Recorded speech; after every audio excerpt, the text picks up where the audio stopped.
Candice, I'm so excited to have you here with the Intangible Podcast. Thank you. I mean, just your body of work. I mean, the accolades as a former Vandy alum.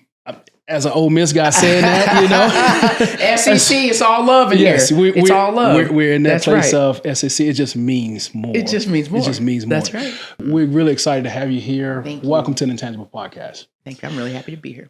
Well, but before we get into all of your accolades and where you are now, I want to go back, to your early days. As I was doing a little bit of research on you, I saw that you traveled a lot early in your life, and as an Army, is it proper to say Army brat? I know that's what everybody's. I don't really know where the brat part comes from. I know there's like a negative connotation with brat, but I say it. So yes, Army brat. Yeah. So I don't know where it comes from either, Right. but let's start there. Let's start from your upbringing and how you have these things that made you who you are early in your life and how it set you up for success as you made these different transitions. A lot of people think I'm from Alabama because I did spend a lot of time in Alabama, and both my parents were from Alabama. So I was at an event last weekend. It's like, and she's a native of Alabama, and I'm actually not. I'm very proud that my roots are in Alabama, but I was actually born at Fort Riley, Kansas. So my father was stationed there, and my mom tells me I was born several weeks early and spent a lot of time, like in the NICU. I was born cross-eyed, and so had my first surgery at 6 months and was wearing glasses as an itty bitty thing. Like I've worn contacts or glasses my entire life, basically. For the first time, we had always lived in military housing. We'd always lived on base. And so my parents bought their first home when we lived in Huntsville. They bought a home in Madison, which is just a suburb of Huntsville. And so I started 7th grade in Madison. And then finished middle school, went to high school. My father actually was stationed 2 more places after that. So Fort McPherson in Atlanta and Fort Benning in Columbus, Georgia. What did those bases look like just from I'd imagine it just looked so different than the rest of the world. Yeah, I mean, it was like an insulated city, right? Yeah. So you kind of had everything you need, like schools and shopping and lots of green space and obviously lots of housing. And it was such a tight-knit community. I mean, military families are really kind of a community in and of themselves, right?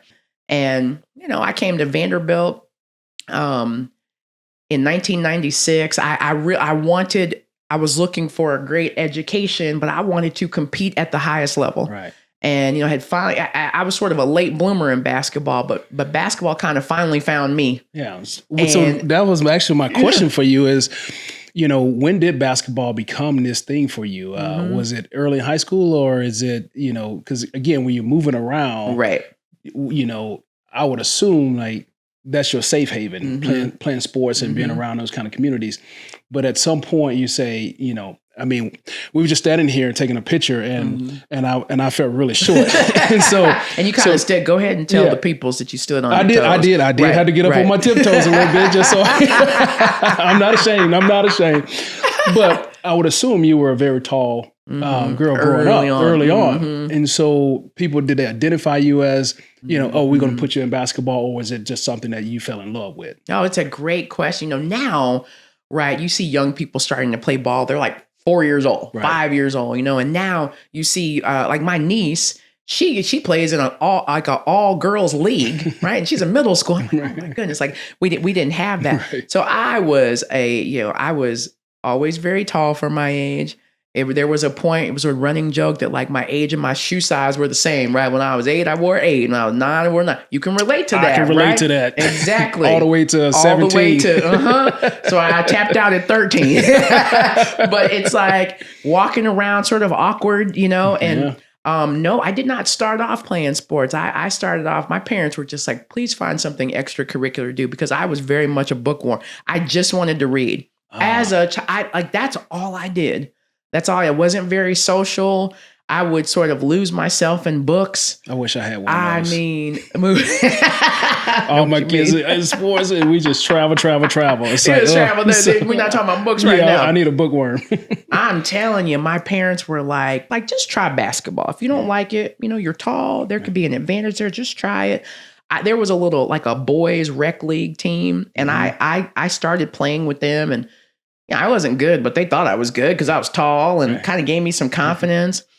My first opportunity to play, to really consider playing AAU, my father was, he was deployed for Desert Storm. And I didn't want to commit my mom to having to run around with me while she was taking care of my brother, and it was just the three of us. So and you felt that at an early age. Just the commitment. Put that pressure on. Just the commitment, because when I think part of it, when you're in a military family, like, I distinctly remember every single time my dad said, "We're moving," and he would walk into the house and he's like, "I got my orders, we're going," and it was never.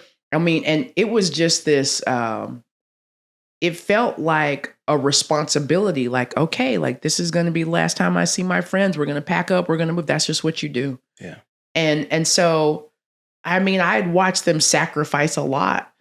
And my mom, every single stop we had, she made sure our house was set up, and she made sure, like, while my dad was going, she made sure like it felt like home. Yeah. And so I didn't want my mom to have to worry about that. Yeah. So I didn't start playing, long way to say, I didn't start playing AAU until like the 8th grade, which for, these days, that's actually real late. That's you missed late. The boat. You missed the boat, right? Yeah. And so, waited on my dad. He returned home safely, thank the Lord. And then I played that next summer and really began to enjoy it. And, once like my mind and body got in sync, and it takes time. Honestly, I wanted to use basketball to be able to compete and to push myself. And because I just knew there were so many things that you could learn from it. But I was looking for a great education, and Vanderbilt checked every single box. Right. Every single box. So I came to Nashville for an elite camp. My high school coach, because I was getting ready to either commit to Georgia or Alabama. That was, I didn't want to be too far from home. Right. I thought that I had found like academically programs that worked for me, but also, there were good basketball programs, and it was in the SEC. The SEC's been good for a long time in all the things, right? Yeah. And then I came up here for an elite camp and just fell in love with the place. And when Jim Foster offered me a scholarship on the last day of camp, I didn't talk to my parents. I said yes, that was it. I canceled every official visit. I said yes, that was it. And I'm so thankful that I did, because it changed the trajectory of my life. Just at an early age, knowing exactly what you wanted is really impressive. As a kid looking for both, you wanted to compete at the highest level, and not just sports, which again, a lot of us get caught into that. Right. I want to be in this place for, to get to the league. Right. You were thinking about that education piece of it. And then you come to Vandy, and I'm thinking, as you look at this transition, moving around in the Army and follow your dad around, and then now I would assume that really prepared you to make that transition to Vandy, which is highly academic, not a lot of people that look like you at Vandy. How did that transition go for you? Yeah, I do think that I did feel, I think as prepared as I think one can, right? Yeah. Being 17 years old, thinking you know a lot and really don't know much at all, but think you do. But I certainly, I remember I felt very confident in the decision. I was very convicted. I typically, once I decide something and am convicted, will stick with it. Yeah. And I never, ever questioned it until we got in the car to drive here. And I remember being like, oh, no, this is it. Now it's real. And I tell people all the time, I cried all the way. It's about 100 miles. I cried for 100 miles. My parents still tease me, but I cried the entire time. I'm like, maybe we should turn around. Maybe we shouldn't do this. Maybe I should. And they were like, oh, I'm so grateful for my parents. They were like, you're going to be fine. Yeah. You're going to be fine. You're going to be fine. Just balling. I feel misunderstood. I've made a mistake. We get to the residence hall. It takes about 15 minutes. I meet my roommate, who was also a teammate, who's now one of my best friends.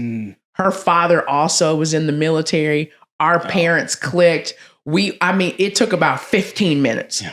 And I was like, see y'all later. I'm good. I'm good. But I do think that, my parents, just the way that I was raised, it did very much help with the transition. And also, just again, when you see as a military family, everything is about mission and duty. Right. And so it was like, this is my mission. My mission is to honor the decision that I made and come and, avail myself of the resources and, like own it. Right. Own it. I remember the first week of practice, which was the hardest thing I had ever done in my life. Like, I just didn't understand that the body could do this. Why is that, right? That transition from high school to college? It is just, that workout and those practices is like, you just don't feel like you want to be here. Yeah, you just don't. And I did the little summer workouts. I thought I did, right? I thought that I was, I did not want to do it anymore. It's so hard. I call my parents. I will never forget it. I call my parents and I'm just crying on the phone. And I'm like, y'all got to come get me. All right. And there wasn't a portal. I was about to create a portal. I was getting out of there. Thank you for saying that, because I told that story a couple podcasts ago that I called my mom and said, college football is not for me. You got to come get me. You got to come get me. So I'm glad it's not just. No, you got to come get me. And I will pack my stuff, or they can have the stuff. I don't care. What did they do? Just come get me. So my dad and my mom, there was like a silence, right? It was like they were silent for about 10 seconds. And then they said, so did your coach, did he put his hands on you or something? I said, what? No, what are you talking about? I'm getting upset. What are you talking about? And they were like, well, is your life in jeopardy? What are y'all talking about? No, concerns. What are you? Right. They were like, have you been harmed? I'm like, I feel like we're having two different conversations, so I don't understand. I'm frustrated. I'm like, no. And they're like, then get off of this phone. So you call, somebody put their hands on you, you call us. Right. Somebody put you in harm's way, then you let us know, because we'll be there, right? Right. We got your back. We love you. But you tired? Yeah, no. So you want to dishonor the commitment that you made? Yeah, don't do that. Hey, you got a conversation. And I was like, you got a conversation. My mom hung up on me. Hung up on you. And then talked to me for 2 weeks. And it was over. And that was it. But point taken, right? Right. We're very fortunate to have parents who understand, right? To have that, who just understood, right? Yeah. Even if, just I don't know. I feel very grateful for that, right? Because It wasn't this space where I could sort of dishonor what I had they didn't allow me to do it. Yeah. Right. Yeah. And what felt to me like my weakest point. Right. And so I thank them, because they enabled that transition to be, it was hard now. Oh my God, you know it. I know. Right. It was hard, but gosh, you look back on it and you're like, man, thankful for it. And you showed yourself what you were capable of. Right. Yeah. Well, when you look at, when you just said your mission, your duty, this is, how you was raised, and now your mission is here to take Vandy to, tournaments and, but your duty was to serve, and you became a team captain. What was those traits that you saw, your coach saw in you and your teammates saw in you to become that leader that also now has transitioned into this amazing career outside of sports? It's a great question. It is, how we all of us didn't have the ability to play at the next level like you did. And, I thought I was a pretty good basketball player, but I don't know if I ever, perhaps the reason why I didn't aspire to play professionally is I don't know if I knew that I was capable enough of doing that. Like, I don't know if I was confident enough at that time to know that was an option for me. And when I got here and I realized, okay, I didn't die, and I can, you can actually get back up and your body can take it. I love the competing, but I was hurt quite a bit. I got injured quite a bit. So I was coming off of an ACL. Right. And then had knee problems almost from the moment that I got here. Tore my ACL a couple times, and have since had, I'm getting ready to have knee surgery number 10. So I had some, I struggled, had a stress fracture, just dealt with a lot of injuries. Right. And so as humbling as that was, I did recognize that it was an opportunity to just not reinvent myself, but like, how am I going to contribute to this team? Knowing that physically there are times where I'm clearly limited. Yeah. And so I tried to use the opportunity to, to model what I hoped would be helpful for my teammates in terms of resilience and how you overcome adversity and how you sort of how you're humbled with grace. I decided, well, you know what? I'm gonna just be when I am cleared, I'm gonna work my butt off and try to be the best practice player I could be. Or when Chantel Anderson, who's one of the best to ever play the game, if you ask me, and there were several people on our team who I could say that about. She was just incredible. I'm gonna get her ready to play these games, right? I'm gonna be her backup, and I'm gonna get her ready. She was 6'7" with hands like butter, and just incredible. Could run the for 6'7" and could run the floor. I mean, just incredible. So I'm like, you know what? I'm gonna figure out what my role is, and then I'm gonna be so committed to that role. And if that role is to give her a break during games, I'm gonna be ready for that. If my role is to get her ready for practice, but like modeling that, especially for the younger players. And now we have like 30-year-old people who play college sports, right? When 7-year seniors and all that. But I played for 6 years because of the 2 medical red shirts. Right. So I got to that place when you're the 6th year kid and you're 22 years old, 23 years old, and there's a 17, 18-year-old on your team. Well, then you need to model. I mean, in my mind, I wanted to show them all of the things that you could do with this opportunity. And so I think I hope that's what they saw, because that's certainly what I was trying to do. I was trying to be really intentional. I mean, just the intentionality behind all of that as a young kid who is, is injured, has to be some anger there, some frustration, but being able to set that aside for others to then say, hey, I'm going to get you ready to play. I mean, just commendable, because I wouldn't say as a kid early for me, I don't think that would have been my mindset, because, even playing in the pros, I went through a bunch of injuries and I was always just frustrated and upset. And I just like, why me? Especially when there's a lot on the table. Absolutely. A lot to go out and grab. And then you're like right there. You can't quite touch it. And so I know me as an older guy, I had all of that. And so I could imagine as a young athlete, as a kid, being able to set aside. I felt all the things. I think I grew very much in my faith during that time.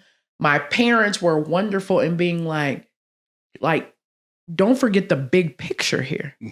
Right there. There's a big picture here. Yeah. You can be angry but you're going to pour your energy into the wrong thing. Right.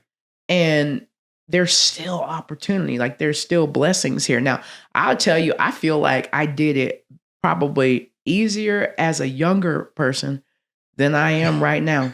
Because right now I've been dealing with a lot of knee. I'm in the middle of a revision of my knee replacement at a time where all I want to do is just get out here. I'm like, I got stuff to do. We got money to raise. We got coaches to support. We got kids, and having to really remind myself that I need to be like emotionally agile.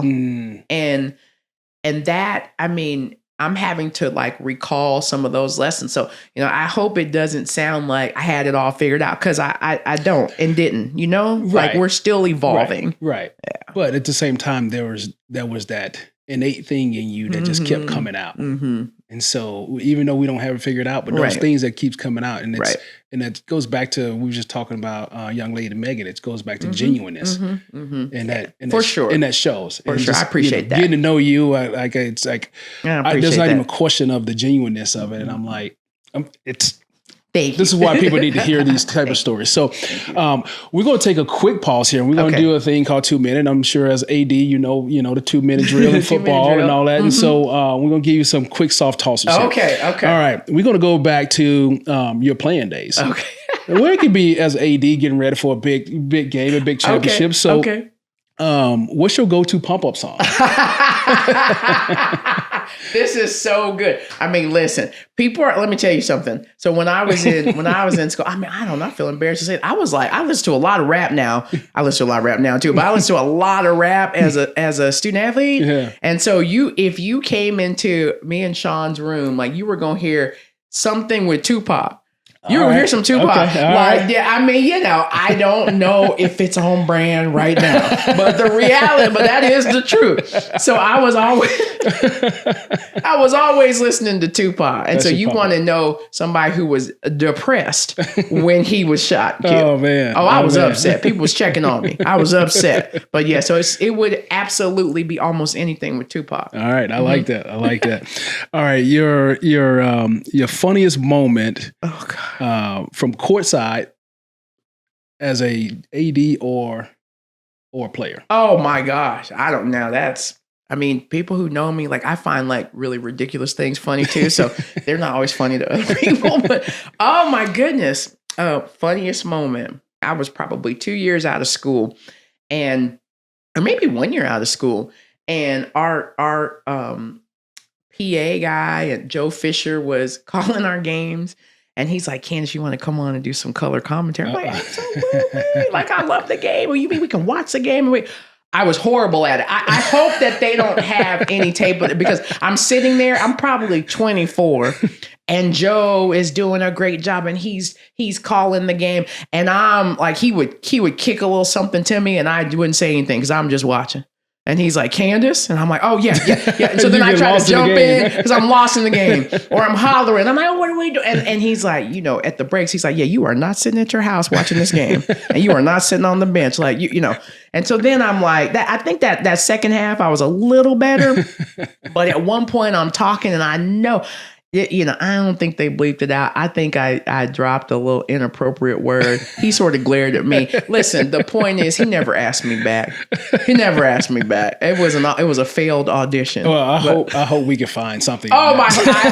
I hope technology does not fail me and fails me and does not allow y'all to find it because it was so bad. It was so bad. All right. Favorite sport to watch when you're off the clock? Oh, still basketball. Probably. Okay, yeah. Basketball. Now listen. Now, I'm a big fan of gymnastics too.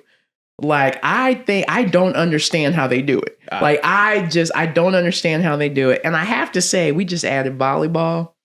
This sort of a shameless plug, but I've been watching a lot of volleyball. I'm like, this is an incredible sport because I wasn't as familiar with it. So trying to get myself up to speed as we welcome this new program.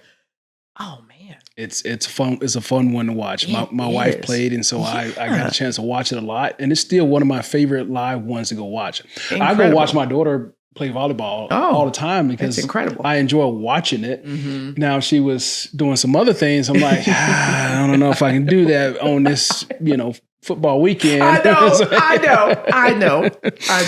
All right. One of the most inspiring persons that you've come in contact with. Oh man. I mean, in this moment, I'm going to say Perry Wallace. And for people who don't know who Perry Wallace is, he was the first Black basketball player in the SEC. And he was at Vanderbilt. So, Vanderbilt integrated the SEC in men's basketball. And Perry's a Nashville native. And just getting to hear his story, I mean, he sadly has passed away. But I had the pleasure of getting to meet him and hear his story and getting to be there when David Williams brought him back to campus and sort of helped with the reconciliation because he left campus after his 4 years really disenfranchised and disgruntled and just really quick, he was treated so poorly, as you can imagine, in the late 60s in Nashville and going around in the SEC and, being called the N-word, having things thrown at him and, being threatened. And by all accounts, he handled himself with just such grace. And he did an interview when he is a senior getting ready to graduate. He does an interview with, I think, the Nashville Banner. And they say, oh, it must have been awesome. Wasn't it great? Would you do it again? And he said, absolutely not. And people were offended. And so he left sort of with people just upset. They're like, we extended this opportunity. We did you such a favor. Yeah. And that's what you're going to say? Not understanding, right? Not truly being able to empathize with what he went through. Yeah. And so when he was ill and he was in hospice care, David Williams allowed me and Andrew Marinus, who ends up writing a best-selling book about Perry Wallace, he took us to see Mr. Wallace, who was 6'5", 6'6", regal, so elegant, and even in hospice, so elegant. And he said, I mean, I just will never forget. First of all, he made a joke when we walked in because he's like, "Oh, the budget must be big now. Y'all been flown in here. Like, what y'all doing in Vanderbilt?" And he made a joke, and it like sort of broke the ice. And he was it was such strength and fortitude. Just watching him, right? And so at one point he said, "The only thing I regret," he said, "number one, I want to go on record and say if I would do it again and again and again. I'm so glad I went to Vanderbilt." And that was a change of heart, right? Mm-hmm. But then he got emotional because he's very strong. He got emotional and he said, "The only thing I regret with my life as it comes to an end, I wish that I could have done more for women because my mother had like a middle school education and she was the smartest person I knew." And he said, "I wish I could have done more with women." And I dare have the opportunity to say to him, "But Mr. Wallace, you did. Like, you went to Vanderbilt in 1966. I went to Vanderbilt in 1996. No way that I have the opportunity if you don't go through what you go through." Right. Definitely wouldn't be here. At that time, I think I was the deputy athletic director and David Williams was the AD. And he turned to David and Andrew. He said, "Y'all make sure y'all always look out for her and you make sure that you give women an opportunity because there are so many deserving women out there." And so I always think about that, even just getting the opportunity to be in this role. Right. I don't get that chance if Perry Wallace doesn't come and do the thing that is just the unthinkable for so many people. Yeah. I mean, he truly, his life inspires me. His commitment inspires me. And I mean, just he did it at Vanderbilt. And so when I walk in, and some days are hard. Can you imagine? Right. Some days are hard, especially now. Some days are so hard. And I think, but my husband always reminds me, like, but think about the people who came before us. Now, we think we know hard. Right. And so we will endure so that it'll be easier. And then maybe at some point it won't even be a thing. Right. You know? Right. Well, yeah. That's awesome. That's a perfect segue into the next phase of where we're headed. And that's, you talked about being a woman, being a Black woman. You talked about Perry setting the stage for this. And now you get a chance to get your draft. Even though you didn't get the NBA draft, you make it, you get this draft, and you're in a position now to become the athletic director of Vanderbilt. And not only is the athletic director of Vanderbilt, but first Black woman in SEC, the first woman in the SEC. I mean, just historical. Was that an aspiration of yours? Was that something that you were eyeing all along as you were building this resume, being that you didn't have this you felt like you didn't have the confidence or you can play at the next level. But from an academic standpoint, from a leadership standpoint, you showed all these tremendous strides in who you were. Was that a thing that you said, "Hey, I can do that"? It's a great question. I want so much credit to David Williams, who was really a champion for me because he was the first person who said to me, "I think you could do that."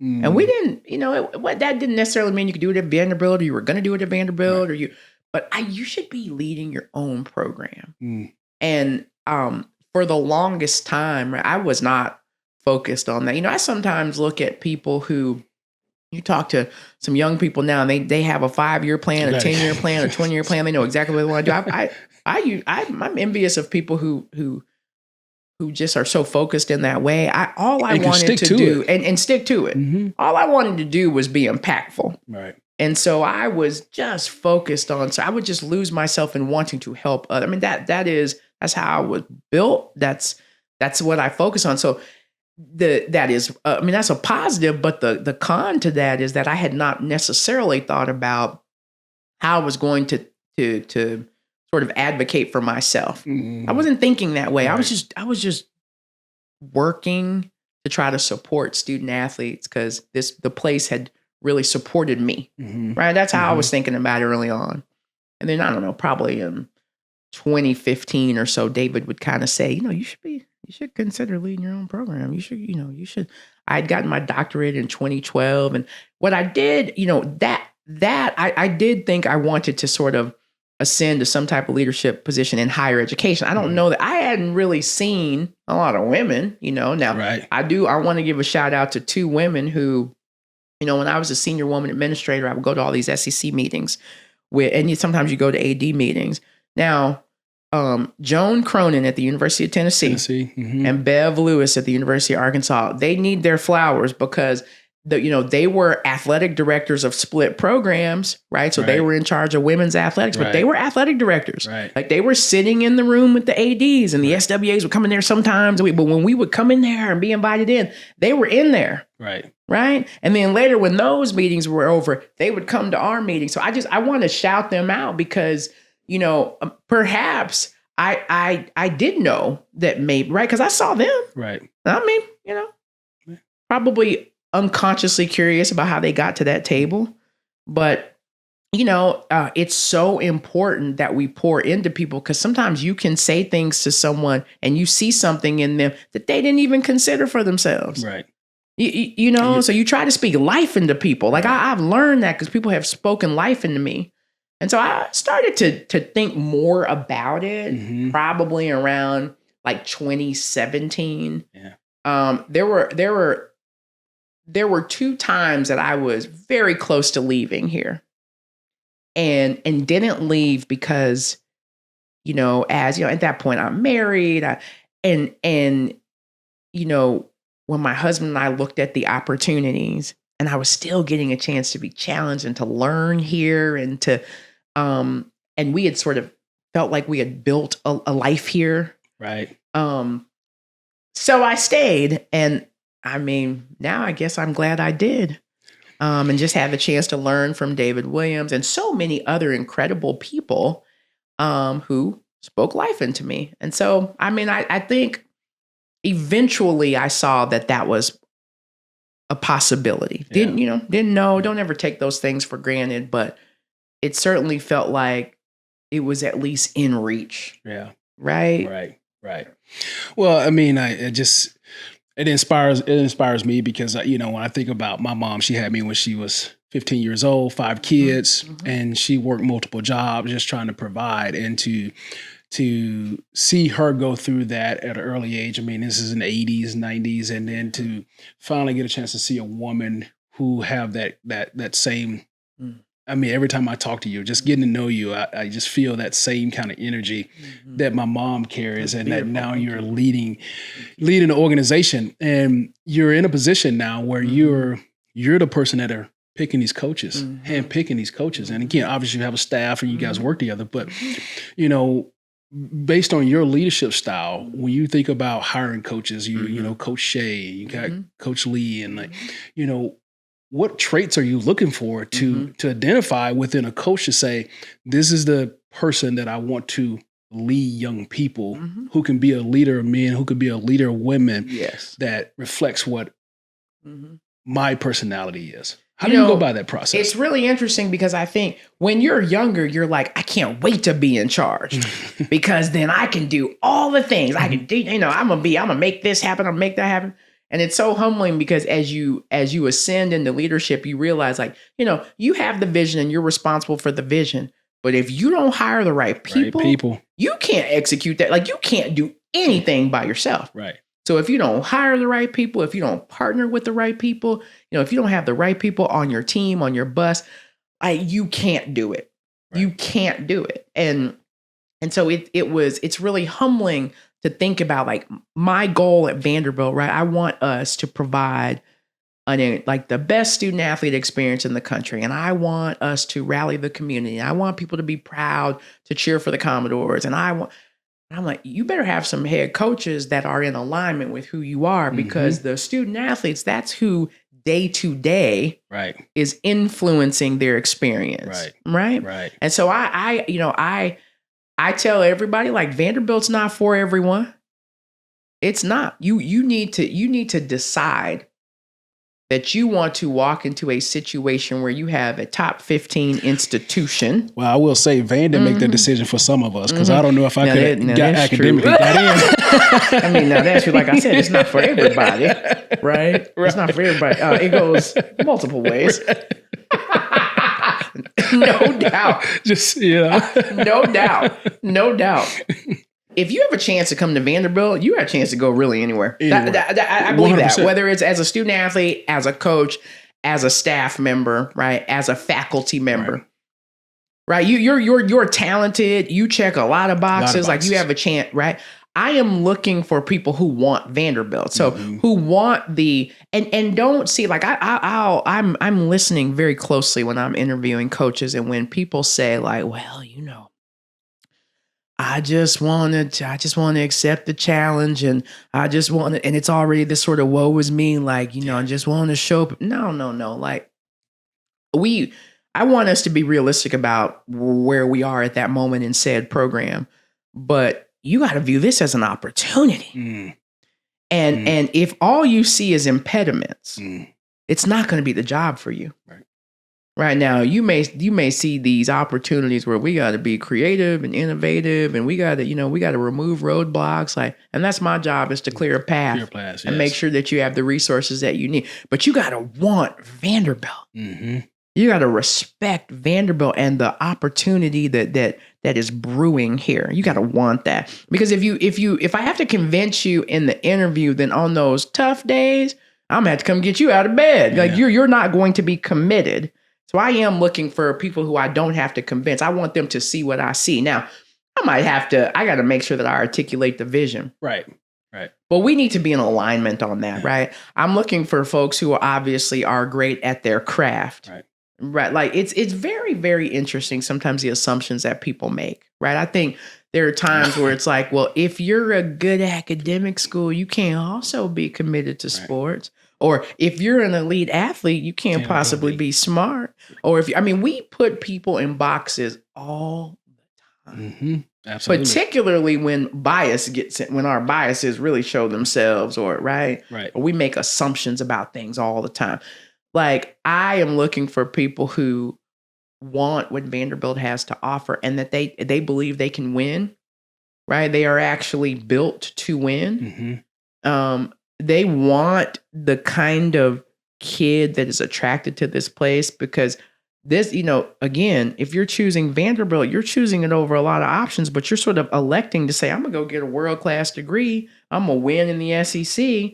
I'm going to be part of this Vanderbilt family, which has tremendous resource. Like, I want that. Right. I want the intimacy of the community. Like, I want it. So I want people who want that. And, I think that it's really important for people to have a strong sense of self. I want coaches who know who they are. Yeah. Well, I'm getting chills just even thinking about some of your hires, and watching you. And I got a chance to sit down and hear you and Coach Shay Ralph have a conversation. I'm watching the dynamic of she have that same passion of like, I want to be here. It's not the woe was me, and so hearing your answer, it lines. That's why I got chills, because it aligns with that. Just listening to that conversation and hearing how that was so much of alignment and also so much humbleness to be coached. When you have that and you can start to see that throughout the program, it's been fun to watch. And not just that, it's just the people, also the other people that you hired around you. Thank you. And so like having Earl Bennett here not too long ago, just again, another person that reflects what you just spoke about. I appreciate that. As we starting to come to the end here, when I think about this, I asked Earl this question, and it's like, what is the Vandy way? You have a tradition of Vandy for a very long time now, and not just as a student, but as a student athlete, but also in the academic setting as AD. What is the Vandy way? I hear it all the time around town, especially as an Ole Miss guy, we had to hear that. What is that from the highs of the hide? It's a great question, because I think it's evolved over time. And I think if you went back, maybe, I don't know, if you went back 20 years ago, what's the Vandy way? I think people some people might say that it is doing good enough. It is being happy to be at the table. We're the smart school. We're the quirky school in the big old SEC, and we're founding members, but doing enough. Which I didn't know that, by the way. Oh yeah, I tell everybody. I did find it out a while ago. But you know what? What this is really critical what you're saying, because we have not always acted like that. So it doesn't surprise me that you didn't know that. So the Vandy way, I think, in the past could be where we were almost like a little engine that could mentality that every now and then is going to win. And when we come close, people celebrate that because there really wasn't necessarily the expectation to win. And, oh, these kids are going to graduate and then, you're going to work for us someday and we're going to. I've never bought into that. I certainly don't buy into it now. I'll tell you what my Vanderbilt way is. It is choosing the hard way with no shortcuts. And when you get to the other side, understanding, that's why I really do love the SEC tagline, it just means more. Because when you win at Vanderbilt, and we do and we will do a lot of winning, it does mean more. Because these young people they are going to class in person every day. Yeah. Right. They ain't on Zoom. They ain't on, and that's no shade to what, but I'm telling you what these kids do. Right. These kids every day are in class. Our coaches are managing to field incredible rosters with the very high admission standards that we're proud of. So, the connotation around the Vanderbilt way, I think in the past had been sort of inconsistent, some uncertainty, a little lack of toughness, I try to meet with every recruit that comes to our place. I try my hardest to meet with every single one. And I tell them that, listen, there are not a lot of decisions that you can make in your life where you actually have no compromises. Like, how you go buy a house and you're like, I got this list of things I want. And I really, really want. You have this beautiful stream out here. You're like, I want a stream. I want a bridge. I want vaulted ceilings. I want crown molding. I want all the things. And you find 9 of the 10. Right. And you're like, well, it's in our price point. I love this. Okay. And you sacrifice, you compromise. Yeah. You don't have to settle at Vanderbilt for anything. No compromises. You can be a great student. You are going to push your body to limits you didn't know was possible. Absolutely. And we're going to win. And then I tell our recruits, I hope, my prayer for you is that you will play your sport for as long as you want. Right? As long as you want. And then if you're one of the ones that get to do that, oh man, that's a blessing. So you do it as long as you want. And then when you're done, oh, we got something for you. Right? Because that Vanderbilt degree will open doors that you couldn't even see. You didn't even know were there. Right. With people on the other side willing to help you simply by virtue of being a Commodore. Right. Right. So that's what you're buying into. Now, listen, I tell our folks now, I used to say, this isn't a 4-year decision. It's a 40-year decision. Sometimes this ain't a 4-year decision. It's a 4-month decision with the transfer portal, right? That's just where we are right now. But the values don't change. The ways of working change a little bit, but the values don't change. You can do all those things at Vanderbilt. Yeah. Now, it's up to us to show it. And that's why commitment to facilities has been important, and hiring the talent and retaining talent has been important. And we have to act like it. We have to act like we really believe what we say. And I believe it. I do. I'm seeing it. So we're changing the narrative, but that's the Vanderbilt way, right? It's no shortcuts. It's choosing and honoring the decision every day. And winning at a really high level, because honestly, like if Clark Lee was here, he'd be like, okay, Chris, what's the mission? And you'd say, winning. And that is a mission. Well, I'm definitely seeing it. I know I'm coming up on time here. And there's so much more I want to ask you, but my last couple questions for you is, in a quick, short, simple way. Sure. A piece of advice that you would have for a young woman, especially a Black woman, as they're navigating their journey through sports and to life outside of sports. Oh, I think what I might say is that it's okay if, so honestly, this is, to me, sometimes we get overlooked and discounted. And people make assumptions about what our dreams and our aspirations are or what our capabilities are. Do not let anybody put you in a box. So don't let it happen. It's going to bruise your confidence sometimes because you're going to hear things. I mean, I had somebody that's very significant at Vanderbilt when I was a student athlete. I was graduating, who asked me if I want to go into coaching.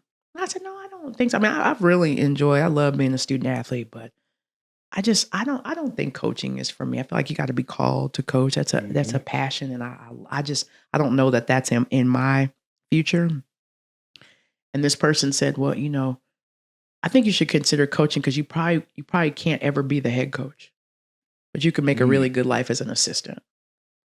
And at 23 years old, I remember, and this was somebody who very influential, somebody that could really impact, somebody who, whose words you could hold on to, right? They were in a position that I could really have held on to that. Now I knew better.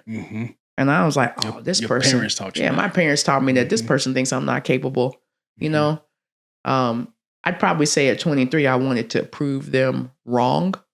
But I say now at 46, I just want to prove myself right. And that's what I would tell that young person. So don't be fueled by trying to, because you're going to hear some crazy stuff. Right. Because sometimes people see us and they can't even comprehend that we too are talented and have things to offer.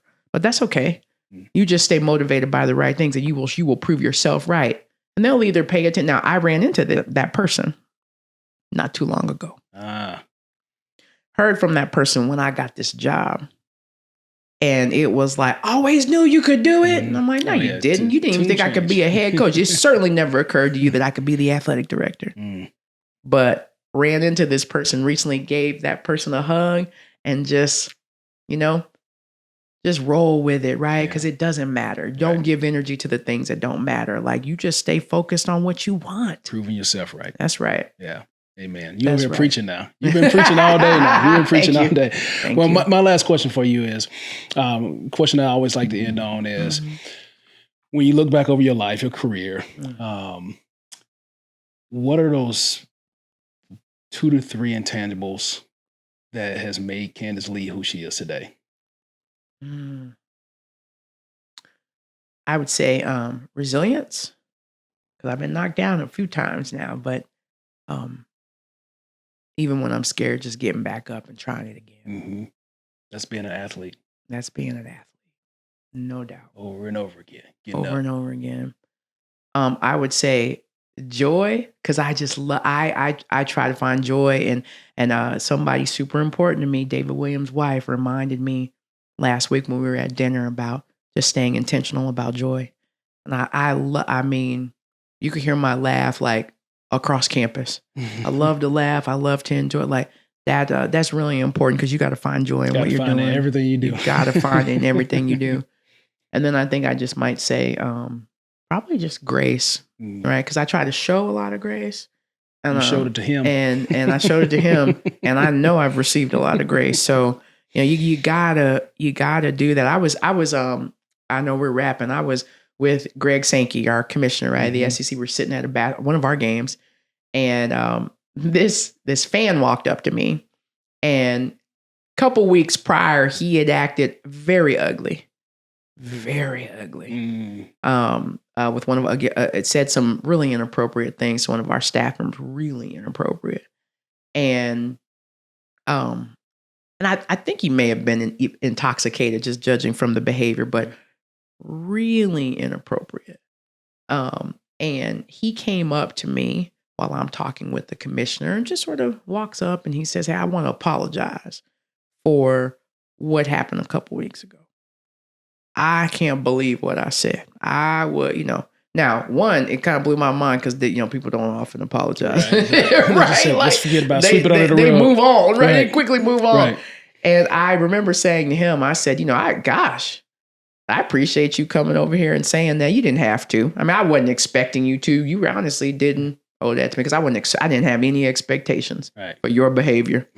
Not then and not now.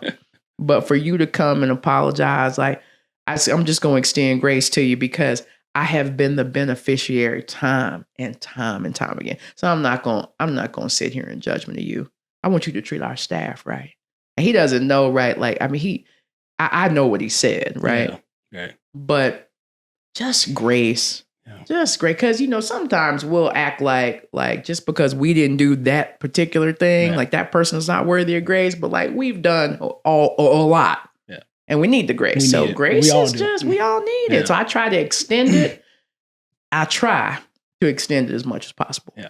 Well, Candice, I've enjoyed this conversation. I want to get a commitment for you coming back, because I'm sure my guest is gonna say, my audience is gonna look at this and say, what about NIL and what about the transfer portal and all those other things? If they want me to come back, if you want me to come back, I'd love to. We have to do a follow up. We'll do a follow up. We know we got to get you, a busy woman to, all her other calendar invites and things you got to do today. And so again, I really appreciate you taking time to join us today on the Intangible Podcast. I love that you're being so intentional about talking about intangibles in this world that we're in. For you to make that your priority, I really appreciate it. So thank you and congratulations. Thank you. I really appreciate that. Awesome.